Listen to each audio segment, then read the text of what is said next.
got so much motherfucking design on right now. Bring it down, bring it down, bring it down. I got 3 old guys, 2 block, bitches on my line, and you know. Assalamualaikum warahmatullahi wabarakatuh. Innalhamdalillah nahmaduhu wa nasta'inu wa nastaghfiruhu wa nahdilahu alhamdulillah. Asyhadu an la ilaha illallah wa asyhadu anna Muhammadan abduhu wa rasuluh. Yang terhormat Pak Sueb selaku guru biologi kelas 1245. Di sini saya akan mempresentasikan hasil tugas saya yang berjudul Hukum Mendel. Apa sih hukum Mendel itu? Hukum Mendel juga dikenal sebagai hukum perwarisan sifat genetik. Jadi Mendel adalah serangkaian prinsip atau hukum yang digunakan untuk menjelaskan cara sifat-sifat genetik yang diwariskan dari suatu generasi ke generasi yang lain. Nah, si bapak penemu genetika ini dikembangkan oleh Gregor Mendel, seorang biologi Austria pada abad ke-19. Berikut adalah ringkasan tentang hukum Mendel. Untuk meneliti pewarisan sifat, Mendel melakukan rangkaian penelitian pada tanaman. Nah, dia melakukan penelitian pada tanaman Ercis atau Phacerum sativum. Nah, alasan mengapa Mendel memilih kacang Ercis karena mudah tumbuh, itu bunganya sempurna, berumur pendek, mudah melakukan penyerbukan sendiri, keturunannya banyak. Nah, pada gambar di atas ini ada sifat-sifat yang dapat kita lihat. Itu adalah hasil dari penelitian Mendel. Yang pertama itu tinggi tanaman. Ada yang tanaman yang tinggi dan ada yang tanaman yang pendek. Ada yang berbunga ungu dan putih. Ada yang aksial. Jenis bunganya itu, bentuk bunganya itu ini aksial, dan yang terminal itu yang kayak berbelok-belok atau cabang banyak gitu. Nah, sedangkan warna biji ada yang warna kuning dan warna hijau. Dan bentuk biji ada yang bulat dan ada juga biji yang berbentuknya keriput. Nah, warna polong ada warna polong warna hijau dan ada juga yang warna kuning. Dan bentuk polong ada yang polos, dia mulus, permukaannya mulus, dan satunya lagi dia permukaannya kayak berlekuk-lekuk gitu. Dan selanjutnya perkawinan dalam percobaan Mendel itu ada 3, yaitu resiprok, balik, dan uji silang. Resiprok itu perkawinan kebalikan dari yang semula dilakukan. Nah, tujuannya untuk membuktikan induk jantan dan betina mempunyai kesempatan yang sama dalam pewarisan sifat. Yang kedua itu balik.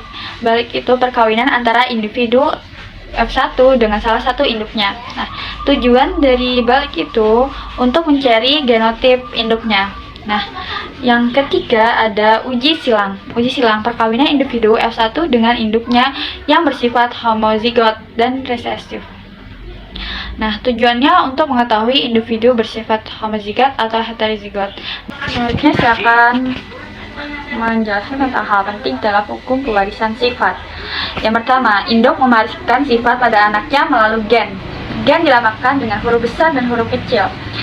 Huruf besar atau gen dominan itu gen untuk sifat kuat, sedangkan huruf kecil itu untuk gen resesif, gen untuk sifat lemah. Nah, ada juga genotip. Genotip itu keseluruhan informasi genetik dari suatu individu. Setiap sifat memiliki genotip yang terdiri dari 2 huruf, yaitu yang huruf besar dan huruf kecil. Nah, fenotip itu ada juga fenotip merupakan sifat yang dapat diamati. Selanjutnya ada parental yang dilambangkan dengan huruf P, itu disebut dengan induk.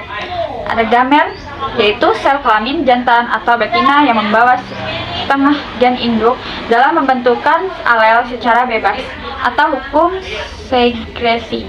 Nah, yang terakhir ada filal yang dilambangkan dengan huruf F, itu disebut dengan keturunan. Di sini selanjutnya ada gambar di sini. Itu gen warna ungu dan gen warna putih. Dilambangkan dengan huruf U dan huruf U kecil, U besar dan U kecil. Itu tuh disebut dengan alel. Nah, itu genotip. Warna ungu dilambangkan dengan U besar 2 dan warna ungu selanjutnya U besar dan U kecil. Dan sedangkan warna putih dilambangkan dengan huruf U kecilnya 2. Itu disebut fenotip. Nah, fenotip itu apa sih tadi? Fenotip kan sifat yang dapat diamati. Dari gambar tersebut kita dapat mengamati perbedaan ketiga sifat di atas. Selanjutnya saya akan menjelaskan pengertian hukum Mendel yang pertama dan hukum Mendel yang kedua. Nah, pada hukum Mendel yang pertama itu pada saat pembentukan gamet, alel dari setiap gen akan berpisah atau segregasi secara bebas, sehingga setiap gamet hanya memiliki satu alel. Nah, alel pada gambar di atas itu namanya alel. Pada tanda-tanda itu disebut gen A. Lalu hukum Mendel kedua itu pada saat pembentukan gamet, gen dengan sifat yang berbeda akan bergabung asortasi secara bebas. Itu ada gambarnya. Yang dimaksud homozigot yaitu susunan gen pada suatu organisme yang memiliki alel yang sama. Sedangkan heterozigot adalah susunan gen pada suatu organisme yang memiliki alel yang berbeda. Alel yaitu pasangan gen dari dua kromosom homolog yang terletak pada lokus sama. Itu saja yang dapat saya sampaikan. Apabila ada kesalahan pengucapan atau kata, saya mohon maaf kepada Pak Sueb dan kepada Allah saya mohon ampun. Itu saja saya ucapkan. Wabillahi taufiq wal hidayah. Wassalamualaikum warahmatullahi wabarakatuh.